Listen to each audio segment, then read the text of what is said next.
Angkat takbir tinggi pinggang, angkat takbir tinggi perut, dapat pahala ke tak? Jawabnya, Nabi kata, sallu kama ra'aitumuni usalli. Semayanglah kamu tapi seperti yang aku tunjukkan. Nabi tunjuk mana? Kana Nabi sallallahu alaihi wasallam iza qama ila salah qala Allahu akbar wa rafa'a yadayhi hazwa mankibai. Adalah Nabi bila dia memulakan takbir masuk dalam sembahyang, Nabi angkat masa kata Allahu akbar dua tangan sapa kepada bahu. Ni bahu lah. Allah sapa ke bahu.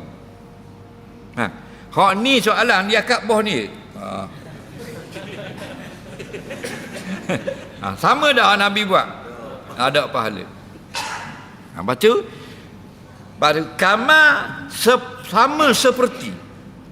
Kama tu bukan drama iklim. Kama tu maksudnya sama seperti ra'aitumuni usalli. Macam aku sembahyang. Mana kalau aku sujud gitu, mu sujudlah gitu. Kalau aku rakaat, mu rakaat gitu lah. Kalau aku angkat takbir, mu angkat gitu. Nabi angkat ke mana? Wa rafa'a yadaihi hazwa mankibai. Nabi angkat dua tangan sampai lebih kurang bahu.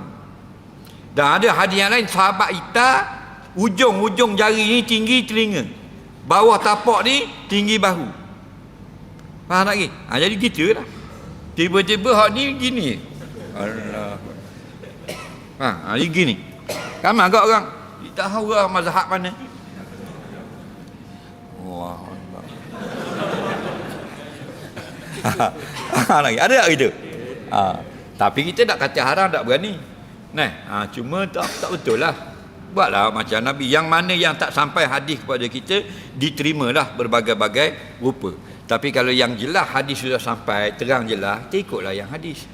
Okey?